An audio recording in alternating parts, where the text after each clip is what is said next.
So much media, so little time. Who keeps track of it all? That would be me.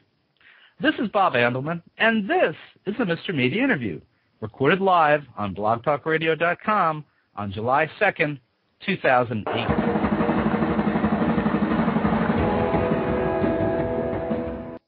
Steve Ditko is a mystery, and in view of the cosmic and ethereal manner of his comic book art style, from Spider-Man and Doctor Strange to the lesser-known Mr. A, that may be appropriate. Blake Bell, whose interest as a fan of Ditko earns him the right to be called a Ditko scholar, isn't buying the mystery.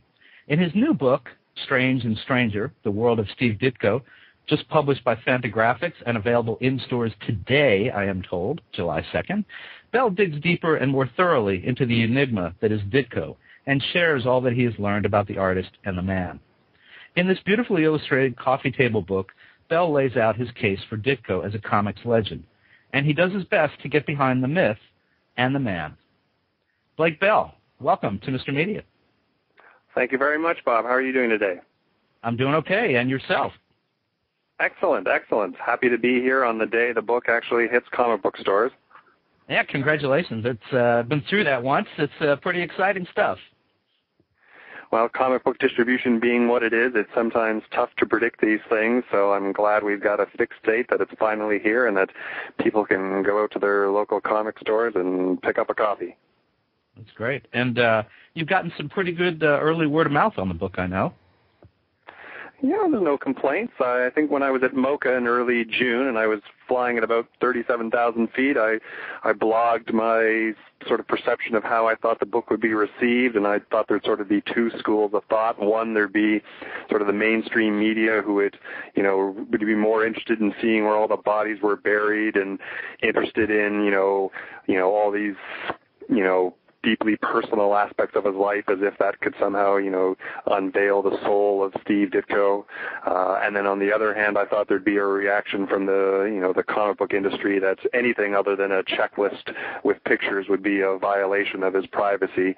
And we aimed for sort of the dead center, and hopefully found a great balance where, we showcase the work on one hand, on another hand we critique the work, and then sort of the third part of the triangle was looking at the choices that he made in his career and how that informed, the work. And, I think we arrived at that perfect balance that we were aiming for. Now, I think that the Evelyn Wood version on Steve Ditko would go like this: great talent, loner, perhaps a bit kooky. Is that safe to say, or you want to correct that? Well, I'd agree with the first two. Not sure about the third. I guess that would be, one's perception of personality types. Could, label it, in a million different ways. Certainly, he was a great talent right from the start, back in 1953 when he had his first work published.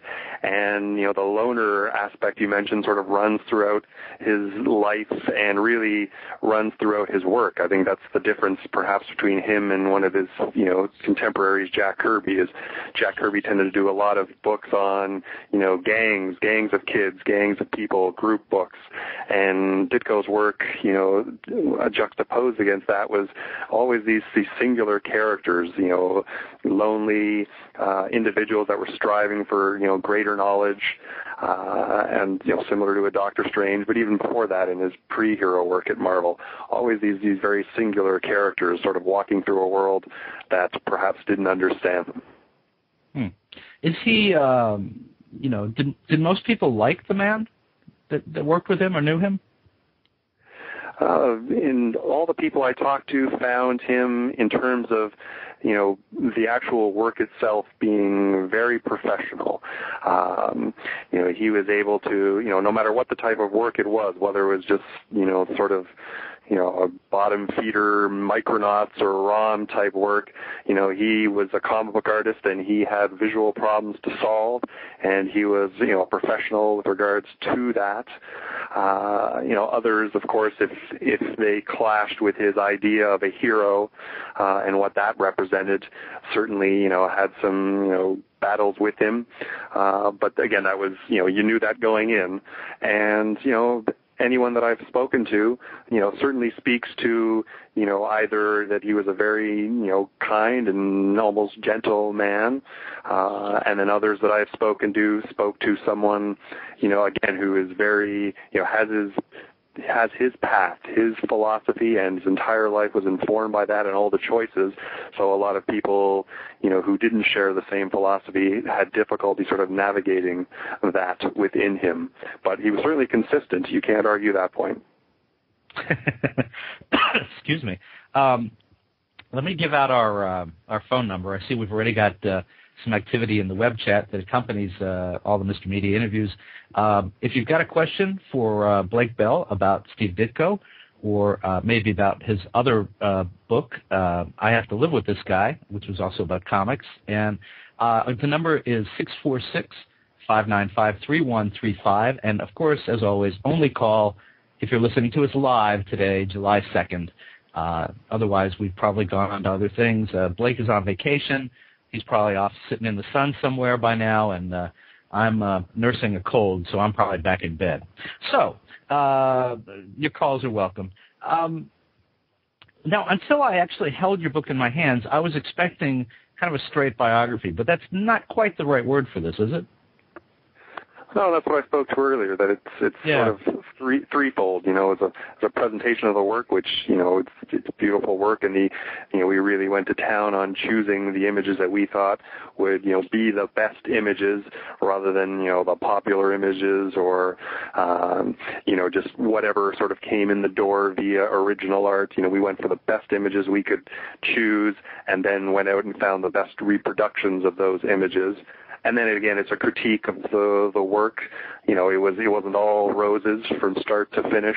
There is an arc where, he started off obviously much more, ahead of the game than most artists started. And then, to most people's eyes, he peaked in that sort of 1960 to 1967 period. And then you start to see, as his work becomes a little more didactic, as he becomes a little older, the work sort of begins a bit of a slow decline in terms of its technical virtuosity, if anything. And that's the last chapter of the book, sort of the avenging artist. Was Ditko able to fuse his philosophy that was based on Ayn Rand's, objectivism into his work, and where was he successful at it and where wasn't he successful at it? So it sort of functions on all three levels, and we really wanted to produce a book that hadn't been done before in terms of on comic book artists, because as you pointed out, some are just straight art books and some are just straight biography with art, and we wanted to dig a little deeper. Yeah, it's interesting. There are more biographical works coming out every year on comic artists. I had Todd DiPestino on the show yesterday talking about his biography of Bill Malden from World War II and Willie and Joe.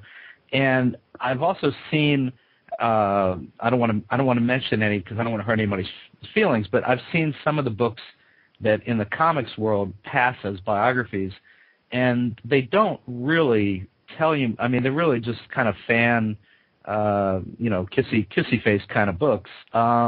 This isn't like that. And what got you so interested in Ditko, especially and even before you wrote the book? You've been, as I say, a Ditko scholar for some time. Yeah, I've had the website ditko.comics.org up for over 10 years now, and I think my interest just reaches back, as it does for most preteens, back into those first run of Spider-Man, and, Ditko's ability to really convey visually, an excellent story, but one, very easy to follow in terms of, a child's eye. But then as you grow older into your later teens, it still appeals to you narratively as well, because of the notion of Ditko's ability to capture that loner feeling and that sort of the outsider of the group. So that appeals to you on a soap opera type level as a teenager, and all the foibles that one goes through. And then as an adult, you're able to deconstruct the artwork and get value out of that as well. So it really germinated in the Spider-Man run, and then for some reason, a friend of mine and I, Len Lumbers in Toronto, we got into his pre-hero work in the early 80s when we were about 13 or 14. And, we just loved that. He was so different. He had such a idiosyncratic style that was so fully formed. His world and all the visual elements in it were so fully formed and so uniquely his. And I think we also just appreciated that sort of that loner feel that, ran throughout the strip, where everyone else's style was sort of big and grand and, group settings, and everybody was a sort of a popular hero. And we really cottoned on to that sort of, that individual that sort of goes throughout his entire work. His work really is quite unique. I mean, you could always I've said this before in doing shows on comic artists or with the biographers, for example. I mean, you can't look at his work and Kirby's work or Gene Colan, who was on the show a few weeks ago, and not be able to tell the difference. I mean, if you can't tell the difference, you're probably not looking at comics to begin with. His stuff, I don't know. I was not just being honest, I was not always a huge Ditko fan because it just seemed like there was so much going on. I mean, there's so much drawn into each caption, into each panel. I guess I'm probably not the only one. I mean, his stuff seems to work well for some people and maybe not so well for other people. Well, he's almost the epitome of what was going on, the temperament in the 1960s, where, when Marvel started to make strides, the people, you hear those stories of the DC editorial staff taking a look and trying to decipher what was making Marvel so great, and they just couldn't figure it out because they looked at the artwork and thought, wow, this is just ugly artwork in comparison to sort of, the Kurt Swan type, very glossy, very finished look. But, Ditko and Kirby as well, and even Colan to that degree, had that sort of grit to it. And I think John Romita said it to me best. He said, Blake, in a moment of, humility and modesty that, John is well known for, he said, look, I'm a paid illustrator. I'm paid to try to represent reality as best as I can, whereas people like Ditko and Kirby, when you're in their world, everything speaks to you of their world. You know exactly where you are, and that's what makes those people unique. So, when you look at when you go from a Kurt Swan page to a Steve Ditko page, your eye can be rather jolted. But, again, those pictures of those grubby characters on the New York, on the New York ports that Spider-Man would fly over, the ones with the stubble and the pointy chins and noses. I mean, there's so much character in that. And that's what you really get when you get an artist like Ditko, is so many different shades of characters and personality types, and they all come through in the drawings. Blake, when did Ditko become such a consuming part of your life? I mean, and I want to point out, you have a life. You have a job. I think you've got family, but, you do spend an awful lot of time on Steve Ditko. I'd like to think I keep it as a balance. We're working on a Bill Everett book next, and I certainly have a lot of, fingernails into, comic books of the last 25 years. Having grown up, one of the people I acknowledge in the book for, inspiration and influence is Dave Sim in the Cerebus book. That was sort of my graduation out of the superhero material in the mid-'80s, the late '80s. But there's so much with Ditko's work. There's so many different phases and so many different aspects to it that it really allows you to explore that, so many different avenues of his work, whether it's just the Spider-Man and Doctor Strange work, which, people could write on and have written on for, decades.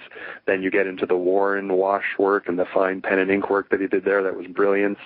And then, we haven't even discussed his objectivist-leaning work like Mr. A or The Avenging World. So there's just so many aspects of it that you can explore, if you can afford it.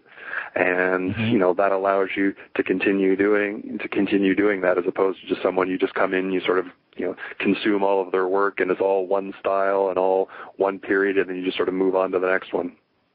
Well, and actually, that you said that at just the right time. I actually was hoping you could take us through some of the key periods in Ditko's career, and maybe tell us something that you found out about him or his work at that time. That okay with you? Sure. Just start from the beginning and move forward, and as quick as I can, sound bites. Yeah. Well, he has that period in 1953 and 1954 where he's just starting out, and you sort of see the EC style influence of cramming a lot of detail into a particular page. You see the Joe Kubert and the Will Eisner and the Jerry Robinson and the Mort Meskin influences, that are pretty strong at the time. And then you see that pre-Hero work that he did from about 56 to about 62. And there's a lot of lush illustration, just gorgeous work, especially around right around 1960 when he's back at Marvel on those Strange Tales and Tales to Astonish books. And then, of course, the whole superhero period from 62 to 66. And then it really becomes a schism at that point between his highly personal, objectivist influenced work like Mr. A and the Avenging World, placed right beside that, the Charlton genre stories that are, that should have died in the 50s that continue on those Ghosts and Tales books. And that, because he's pulled sort of the John Galt split, as I call it, that character from Ayn Rand's Atlas Shrugged, where, a lot of people think that objectivism means you literally can't do anything else outside of your own personal work, otherwise you're selling your own ideals down the river. But we quote the passage from Atlas Shrugged in John Galt's famous speech there, where he says, he sets up the world, this subjective world, as the looter, and he's a producer. Not, the irony being, one of Ditko's last characters in The Amazing Spider-Man in issue 36 was the looter, or the Meteor Man, depending on what you want to characterize him as. And John Galt is basically saying, only give the looter your least amount of effort in whatever, I don't want to say effort, but don't give them any of your, brains or any of your creations or any of your works. Just work at the lowest rung of the ladder, as if you were just the lowest laborer on the ladder. Still do a good job and represent yourself well, but your own creations, until we get out of this subjective mindset, this collective mindset who just sucks the life out of the creative minds of the world, keep all of your own work to yourself and control it, and don't give up control of it. And disseminate it as you choose with your control. And that's what you really see from the late 60s onwards, is Ditko's highly personal work juxtaposed against that sort of, Charlton or the ROM or the Micronauts or just a lot of this nameless stuff that's, people barely even remember. Well, and I want to ask you about that. I mean, was he doing this stuff, these two left brain, right brain almost, it's so different. Because on the one hand, this is the stuff that he personally wants to pursue, and on the other hand, well, he's got to earn a living anyway. But, I could never understand why he did, ROM and the Charlton stuff. He did some really crappy comics, I guess, just to earn a living. But, he was Steve Ditko. Couldn't he have been doing the top-of-the-line kind of stuff at that point? Well, 2 points to that. The time frame you're talking about is sort of late 70s, early 80s, and he was obviously not amused and said so publicly by the treatment he received or during the Shade the Changing Man run, which is sort of one of his last big kicks of the can, and with the big two companies in the late 70s there. He was quite vocal about how all DC wanted was just another retread of a hero that had been done before. So as you move into that sort of early 80s period, Ditko's generation, it's not viewed in the same light that it's viewed now. They were sort of buried in the dustbin of history, the Kirbys and the Colins and the Ditkos, whereas, the Frank Millers and that sort of muscular artwork of John Byrne was much more, of the period. So to say that he would have been able just to get a top-flight book, may not have been the case. And then secondly, Ditko's choices at that time, I think, were very deliberate. He's got all these robots, type characters, these, unliving, beings, if you will. And, one of the problems that he had, right from the latter days of his time at Marvel in the 60s all the way through and to today was this swelling of support for the Antihero. This notion of presenting a drunken Iron Man type figure. And he was very much against that. He believed that a hero was just what he was building in the latter issues of Spider-Man. This Ayn Rand's notion of the young romantic male lead, and this whole idea of an Antihero where, sort of the Garth Ennis type The Boys book book, where heroes question who they are. To him, the whole point of you get to become a hero, you get to be designated as a hero because you've solved all those and you've decided what is right and wrong, and you move forward with that, as opposed to all these heroes doing all these terrible, ugly things, and then still being proclaimed as heroes. He didn't believe in that at all. So I think that's a lot of the reasons why you see the type of work he did for mainstream companies. Because at the end of the day, you have to pay your bills. Because he wasn't, his The Hawk and the Dove was sort of his last attempt to meld objectivism with the superhero world in the late 60s at DC. And from there on out, he tried self-publishing or co-publishing with a few people in the 70s, and it didn't pay the bills. So as John Galt said, you do what you have to do, but you stay on the lowest rung on the ladder for the looter. Shouldn't there have been another alternative for a guy like Ditko, I guess I was kind of surprised, in the book and things I've read, that he even came back to mainstream comics a couple times. I mean, with his talents, especially in the 70s, the counterculture and the underground, couldn't he have made a living another way? Was it that he only saw himself one way, and so he had to work within that framework, even if he hated that framework? Well, I think in one sense, I don't think there was a huge network of, stores that would support that type of material. I mean, really, the direct market only came into being really in the late 70s and early 80s. So when he was trying to, produce that highly personal work in 73 and 75, the network of stores to support that wasn't really there. And then on the other hand, you have to figure that his key concern was, hooking up with people who wouldn't ever touch or alter the work or be able to editorialize.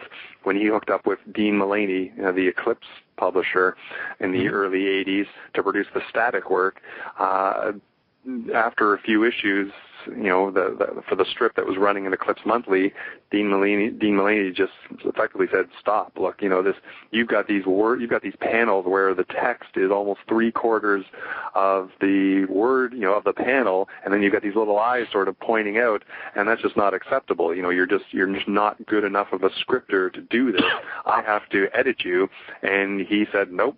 That was it, and he took his strip elsewhere to do it his way, and that's the key. My work, my way, as Howard Roark, sort of the architect from The Fountainhead, another one, Ayn Rand's first signature novel, said. And that's difficult to find. You're not going to find a lot of publishers, especially the big two, Marvel and DC, who are just going to give absolute carte blanche to an artist like that. They certainly weren't interested in doing it at the time, and I think we've seen over the years we haven't seen any difference in those companies in the same manner. They're just not going to give absolute carte blanche, in a running strip, especially if it's one of their characters. I mean, that's, one of their staples. That's just a no-go. And Blake, did you already, or did you have to develop an interest and understanding in Ayn Rand to be able to pursue this book and continue your deep interest in Ditko's work over the years? Well, it certainly helped. I really got into a lot of Ditko's objectivist material sort of later in the game. I really ignored it almost in the 80s because I was a teenager in the mid to late 80s, so it wasn't right up there in terms of fascination. So I sort of got into that more into the 90s, and out of that, decided to read The Fountainhead and Atlas Shrugged, and you saw the sort of the striking parallels right away between Ditko's choices of his career and his work, and the characters of Howard Roark and John Galt. So there's no way I think you could have done an effective book on Ditko without having gone deep into that philosophy and having understood it. So you came to Ayn Rand because of Ditko, not before. Exactly. No, I hadn't. Okay. I don't think I had read or heard of her pre-Ditko. It just wasn't in a young Canadian's lexicon in the 1980s. And since the book has come out now, I'll mention again that for people just joining us, the book is Strange and Stranger: The World of Steve Ditko by my guest Blake Bell, and it is in stores as of today. and certainly available to be ordered. I completely lost my train of thought. Rand, you were talking Rand and getting to Rand. Or... I mean, does Rand scare some people off? To something like this, it's like, some people are very into Ayn Rand, and some people are just like, oh, brother. And when they hear that to understand more Ditko's later work, you've got to have some sense of Ayn Rand. Do you think that scares people off?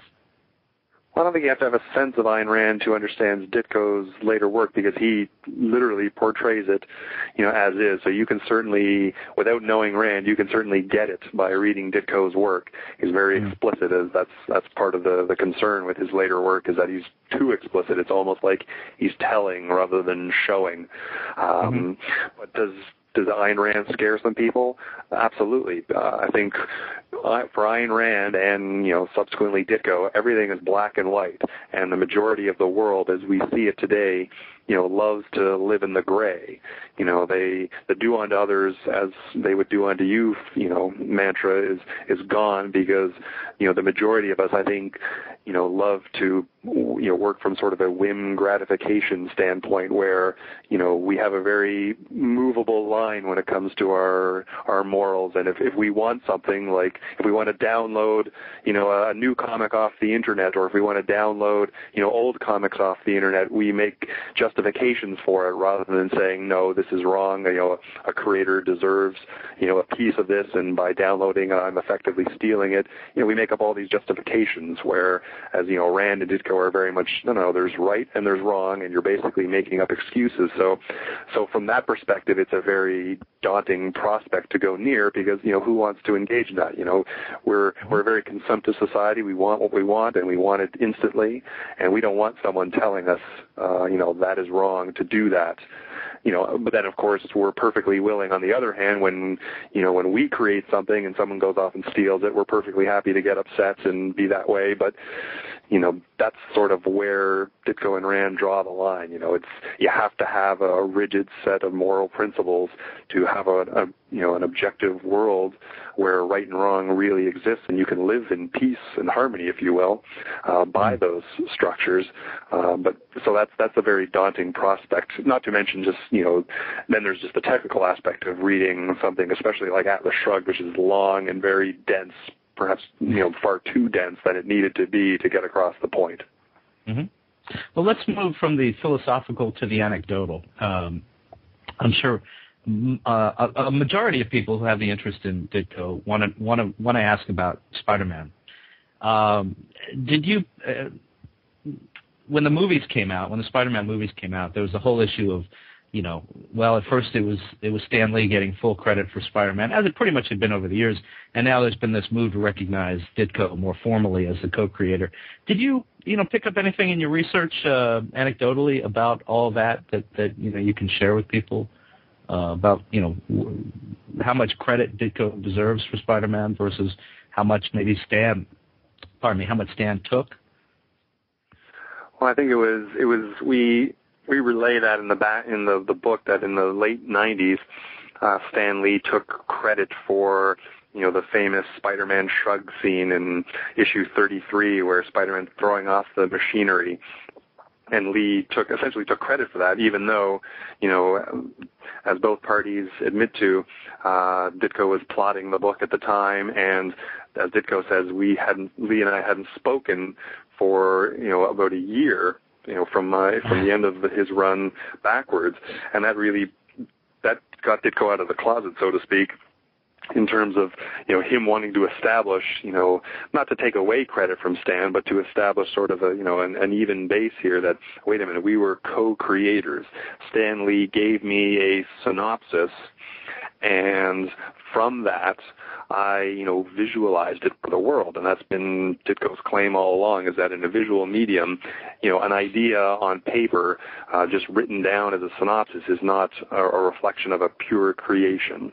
And that's where they sort of are now, in terms of, Lee has decided that whoever comes up with the, idea in their head, forgetting about that it's a visual medium, that's the creator, whereas Ditko is specific to say, no, well, a creator is, someone who, takes it from the page and puts it on the paper, in terms of a story and a visually. So, and he sees that as a co-creation, not as a singular creator.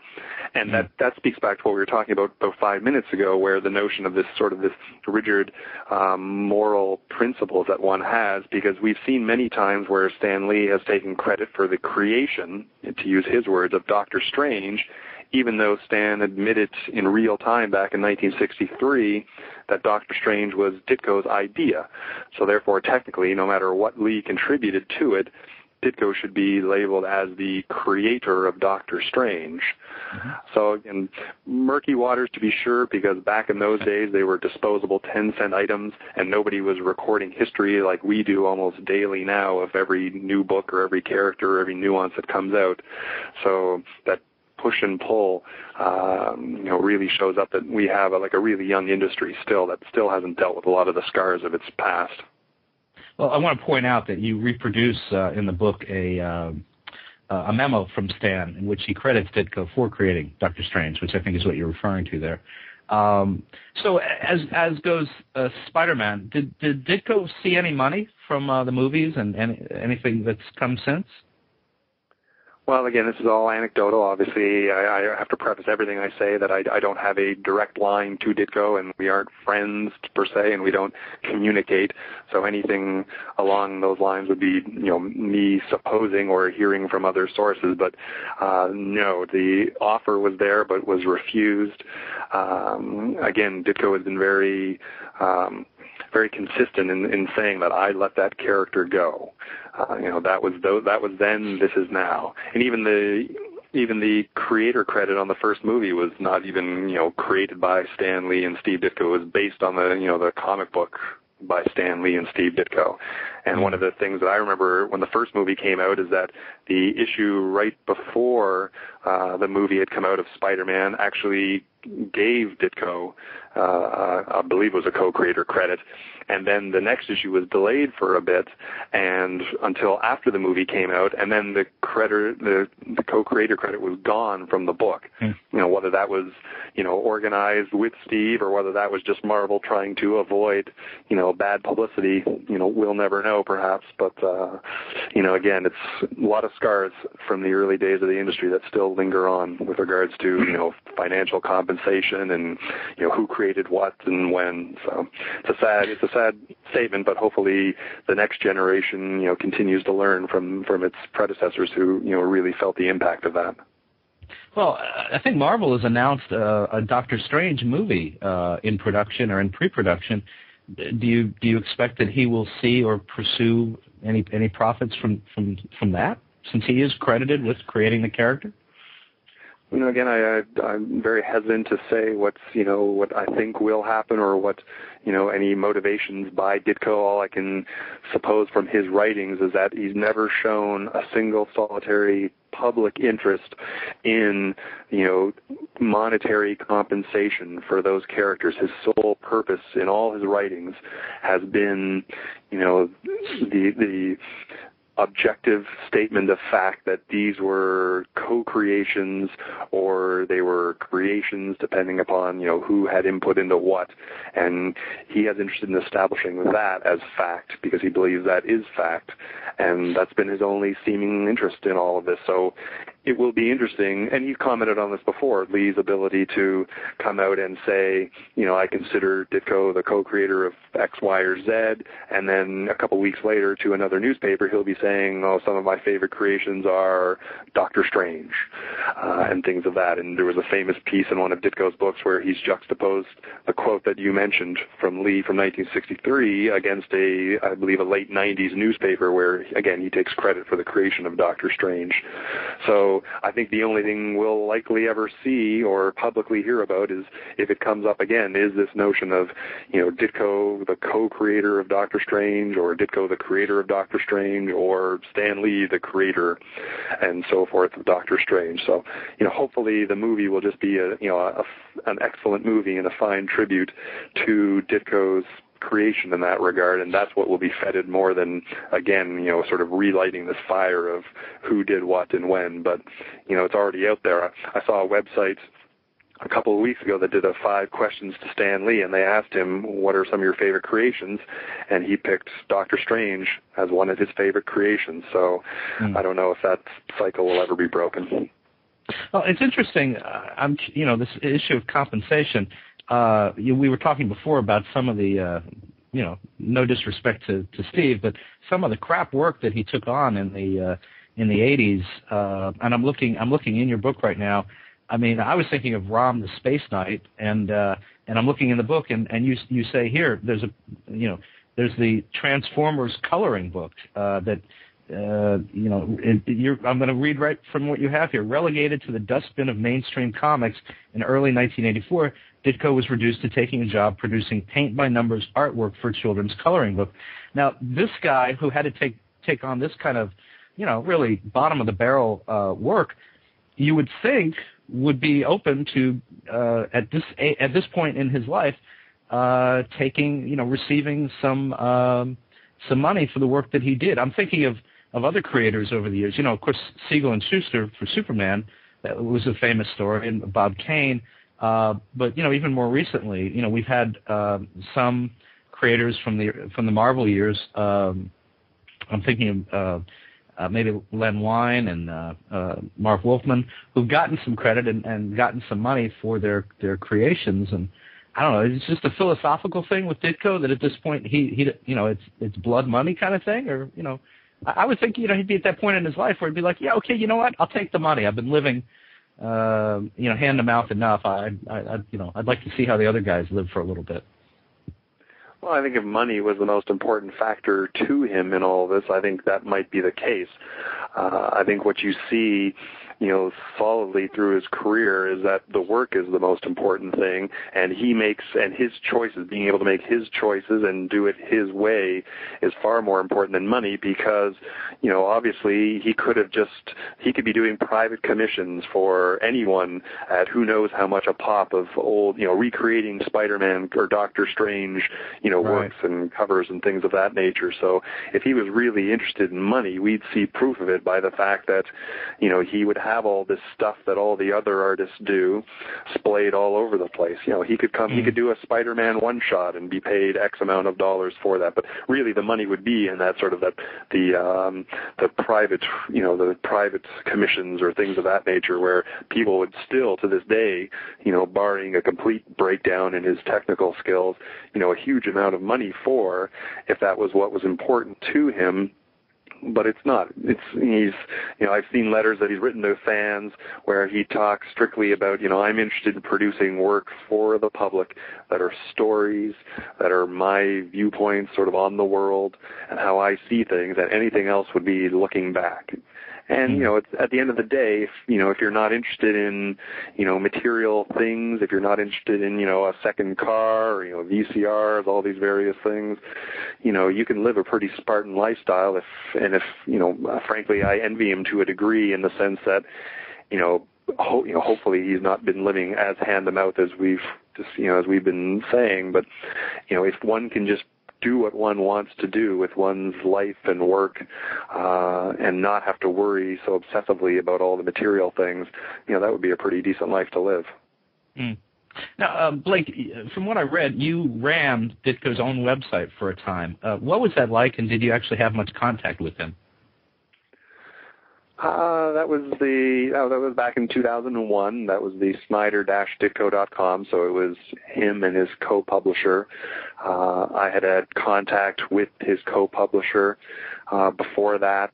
I think we outlay this in the end notes in the book, pretty detailed in the history. But from that contact, there became, I guess, a comfort level with me in terms of I wasn't going to turn around and put something nasty on the website, or, take credit for something or do anything horrible.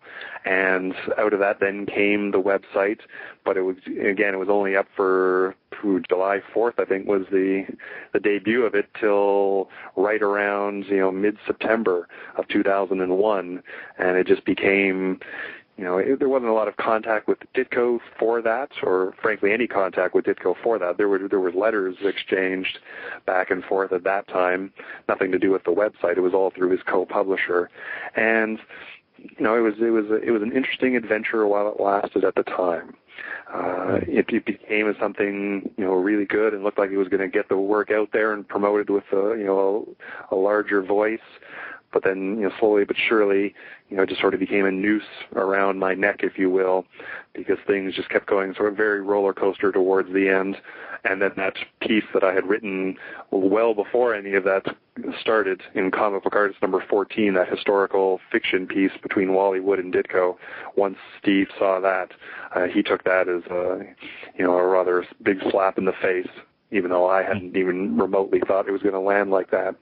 And that ended the websites and my association with it. So, despite your, your devotion basically to his work and his career, and the brief time that you kind of worked for him, you haven't had any direct contact with him. Is that right? Well, there was a time period. There were times after that where I visited him in his studio in November of 2001 and had subsequent conversations or letters exchanged in 2002. But once word got out in late 2002 that we were planning this book, and we produced sort of a mock cover and title. Back then it was Steve Ditko, the Mysterious Traveler, and had that famous image from the Who Am I story of the beruffled man, in the wind, and you can't remember who he is. Ditko wrote a bunch of scathing essays saying that based on that title and that cover and the notion that I had, harmed him, so to speak, in that Comic Book Artist number 14, he decried that the book then would be a poison sandwich, and that Gary Groth, the co-publisher at Fantagraphics, and I were anti-Ditko. And since then, no, there's been no contact. And in a way, that's almost produced a far better book, because you were certainly stripped of any notion that you had of this is my hero. I can't look at something objectively. You were able to look at the work and say, okay, this is what this is where it's good, this is where it's not as good, and here's the choices he made in his career, and my belief is that was a good one or a bad one, but they were at least all his choices. You were able to look at it in far more of an objective light once you sort of have that that hero worship stripped away. Okay, but if you had the opportunity to interview him for the book, what would you have liked to have asked him about? What do you still have questions in your own mind about from his career? That's a good one, because people have asked me what would you have done different with the book, or what additions would you like to have seen, or something you would like to have known. I don't really know how much more there would be different from the book. I mean, obviously, if you interviewed him, people seem to view him as a recluse who's some J.D. Salinger who has just disappeared off the map for the last 40 years, but he's written a ton of essays and, produced a lot of written work, from which we quote in the book, to where you have a good sense of who he is and where he stands on particular issues. So it's almost, if you had a shot at interviewing him, you'd almost want to seek more clarification on certain points than anything, because in a lot of those essays he sort of gives out, historical anecdotes and facts in dribs and drabs, and you'd sort of ask him to sort of tie the big picture together. So, you might be interested in some of his teachings, in the Jerry Robinson, teaching under Jerry Robinson, or sort of being taught by Jerry Robinson, I should say, in the very early 50s at what is now the School of Visual Arts. You might be interested to hear a little bit more about his time, in the Army in the late 40s and the type of comics that he might have done then. But, again, he's talked to a lot of that, and a lot of people have talked about that. So I don't have a lot of regrets.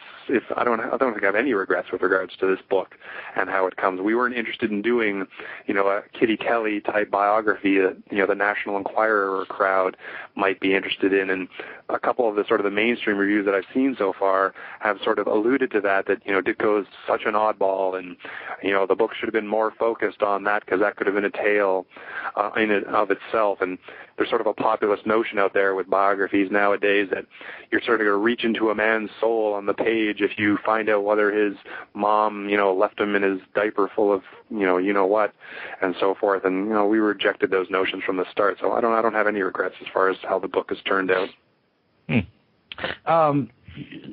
Let's mention your website. It's www.ditko.comics comics.org. You've been at this for, about a decade now on this site?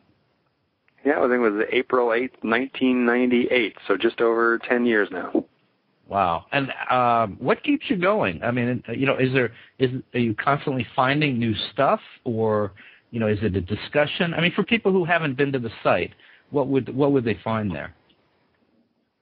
Well, there's certainly been periods of relative inactivity over the years, but obviously it's picked up in the last bit. But you're going to find, a complete checklist of his work given to you in, chronological order or by company or, by, alphabetical order. You're certainly going to find, a ton of articles and just a whole bunch of miscellanea on Ditko. Lots of artwork on his creations and co-creations.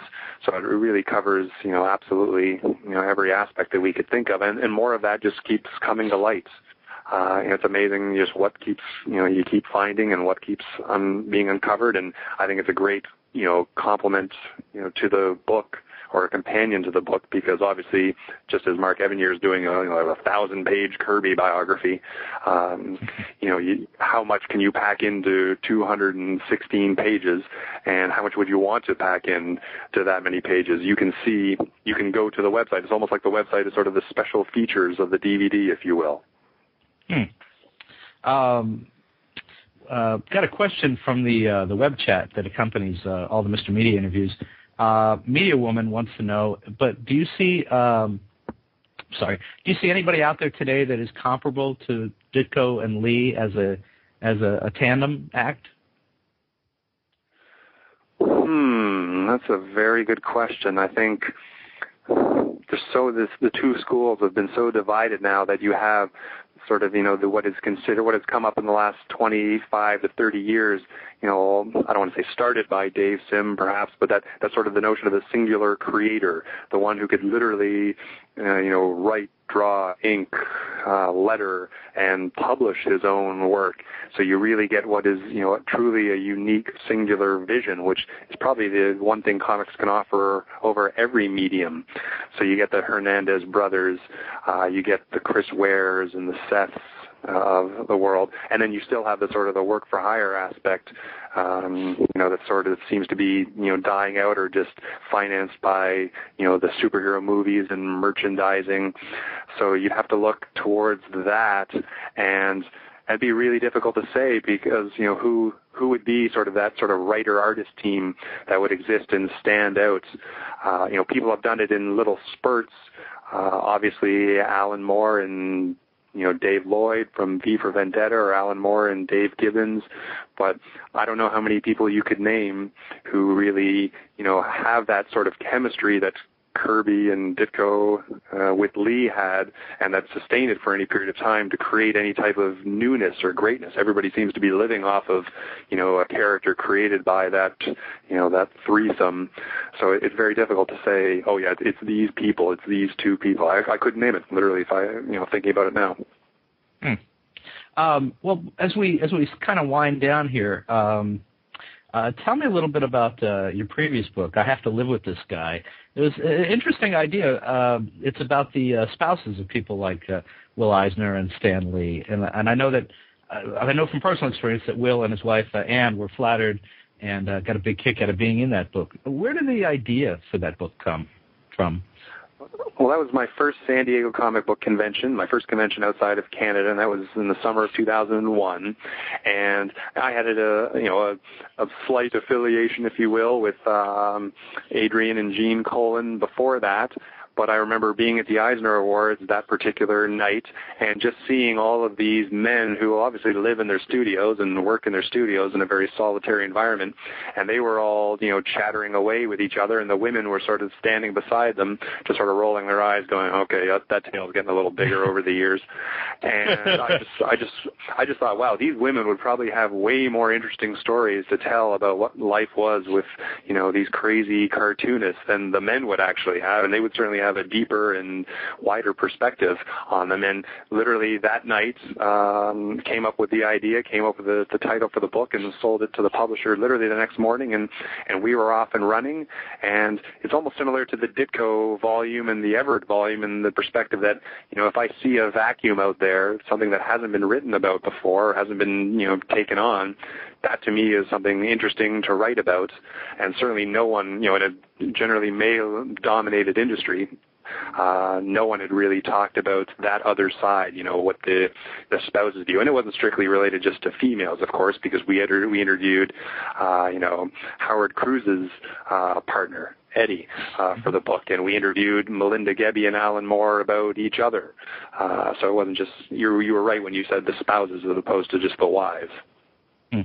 And do you have a favorite anecdote that you picked up from that project about the spouses? Wow, that's the one thing I still love about that book, was there's just so many great anecdotes and so many great stories to be told, and it's almost perspective that I remember. I remember Rick and Loretta Estrada. Not somebody you would consider, first tier, Will Eisner, type comic book creators, but just hearing about, Loretta Estrada talk about just the difficulties of dealing with a singularly focused individual, and how they had such a large family, and her contributions to keeping the family unit going and supporting him, and the struggles that she had dealing with that type of personality.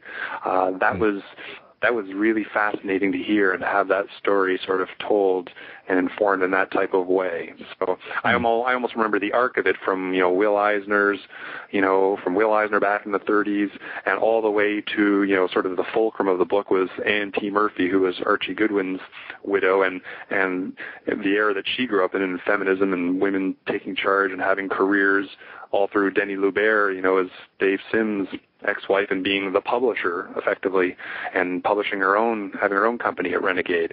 So it was that arc that I almost remember more than specific anecdotes.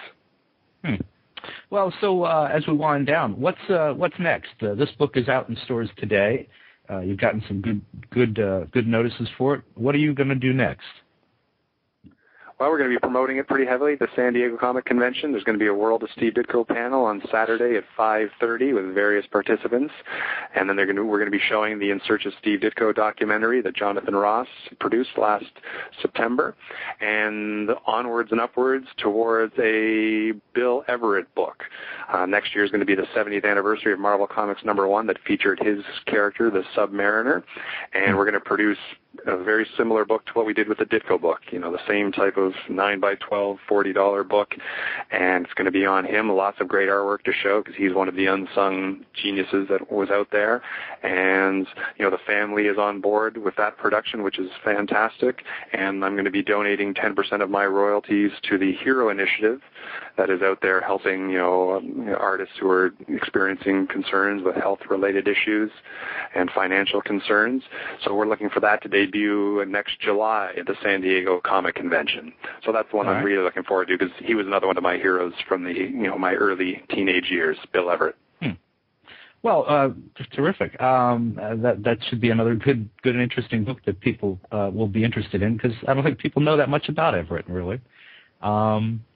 Folks, listen. You can learn more about the artwork and life of Steve Ditko at Blake Bell's long-running website, www.ditko.comics.org. Be sure you do the www.comics.org. Don't try to get there without the www. It won't work. And you can order a copy of Blake's book, Strange and Stranger, The World of Steve Ditko, at bookstores anywhere or online at MrMedia.com and Amazon.com. And Blake, thanks so much for joining us today on the show. Thank you for having me. It was a pleasure. Glad to be here. Appreciate it, and good luck, and hope we'll get to talk again very soon. Absolutely. All right. Bye-bye. Thank you. Folks, for dozens more celebrity and media newsmaker interviews, surf over to our main website, www.mrmedia.com.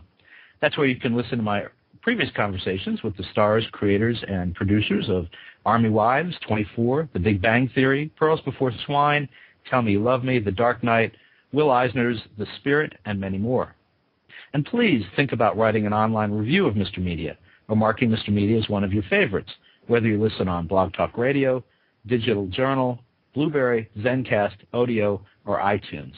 And as always, I really appreciate you taking a little piece of your day out to join us here, Mr. Media. I love seeing the participation, and we'll see you very soon. Thanks, everybody.